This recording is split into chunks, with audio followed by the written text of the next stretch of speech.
Bismillahirrahmanirrahim. Assalamualaikum warahmatullahi wabarakatuh. Kembali lagi bersama saya Hernovi Kurnianti.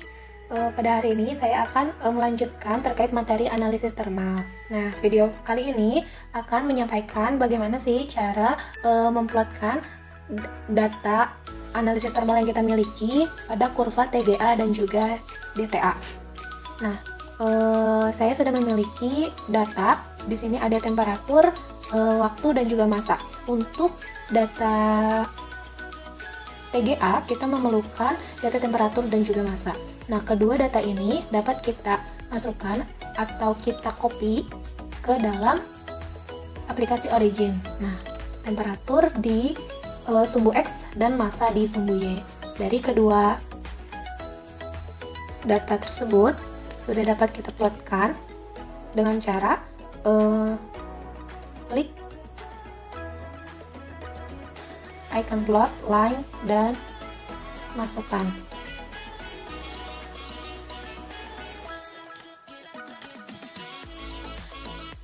Nah, maka akan terbentuk kurva seperti pada layar. Selanjutnya, ubah nih termogram yang kita miliki di sumbu X dan sumbu Y ini pas pada garis 0. Nah, untuk Y-nya kita masukkan 10, dan untuk ini X-nya kita coba di 35. Nah, keduanya sudah. Dilanjutkan dengan menentukan titik-titik perubahan yang terjadi. Dapat terlihat pada setiap kurva ini memiliki lengkungan-lengkungannya tersendiri. Nah, dengan cara menarik garis dengan tools yang tersedia pada aplikasi Origin. Nah, teman-teman tinggal langsung tarik garis aja untuk menentukan secara pasti. Nah, di sini terlihat ada 4 lengkungan, maka bisa dipastikan terjadi 4 kali perubahan fasa. Ping bawah tadi terbentuk juga ya. Nah, lalu kita tentukan titiknya dengan screen reader. Nah, tinggal klik tools screen reader, maka akan muncul ini massa yang pertama. Massa yang kita miliki pertama itu 99,38. Nah, alangkah lebih baiknya ini mendekati dengan angka 100 gitu. Nah, inilah bobot kehilangan massa pada grafik yang kita miliki. Untuk mendapatkan persentasenya, maka tinggal kita kurangkan saja dari masing-masing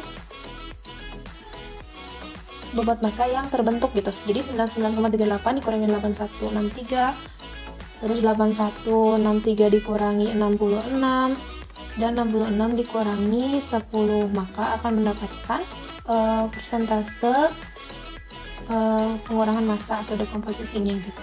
Inilah kurva TGA yang kita dapatkan. Hanya saja di TGA ini kita hanya mendapatkan persentase bobot massa. Nah, untuk lebih detailnya, maka kita dapat konversikan gitu menjadi kurva DTA.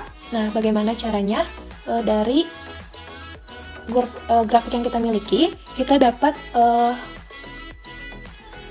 klik tools analisis, terus matematik, dan klik different, terus open dialog.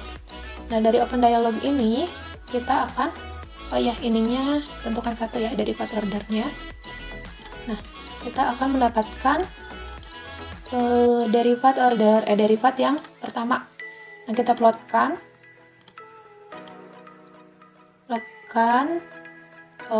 hubungan temperatur dan juga derivat yang ke-1 seperti awal. Nah, terbentuklah grafik DTA. Namun, untuk mendapatkan hasil yang lebih baik, kita dapat memperhalus gitu dengan cara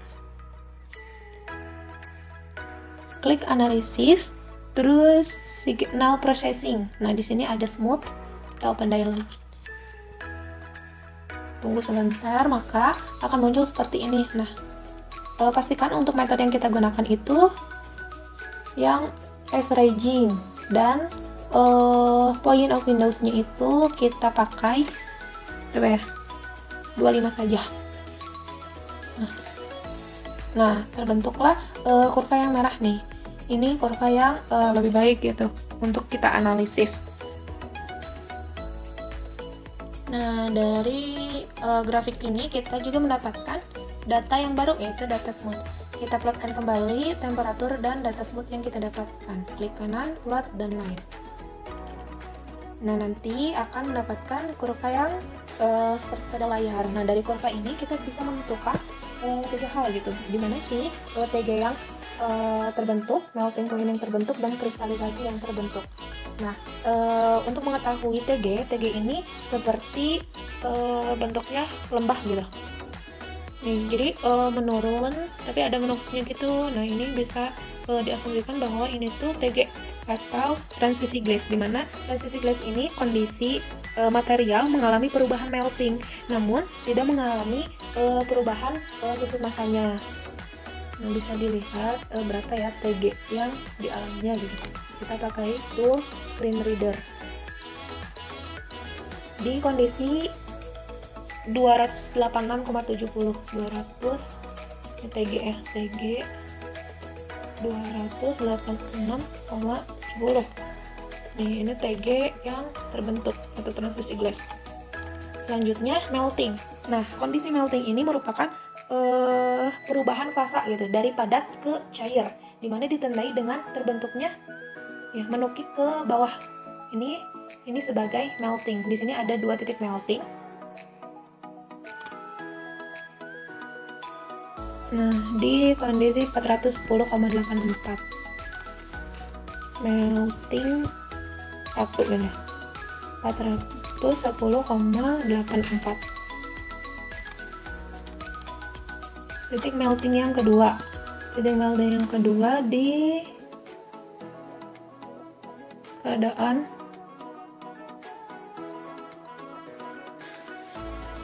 762,94. Nah, ini melting yang kedua. Karena ini kebentuk 2 kali, jadi meltingnya ada 2 gitu.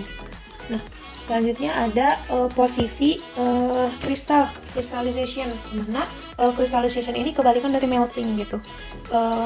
Melting perubahan fasa dari padat ke cair, kalau crystallization perubahan fasa dari cair ke padat.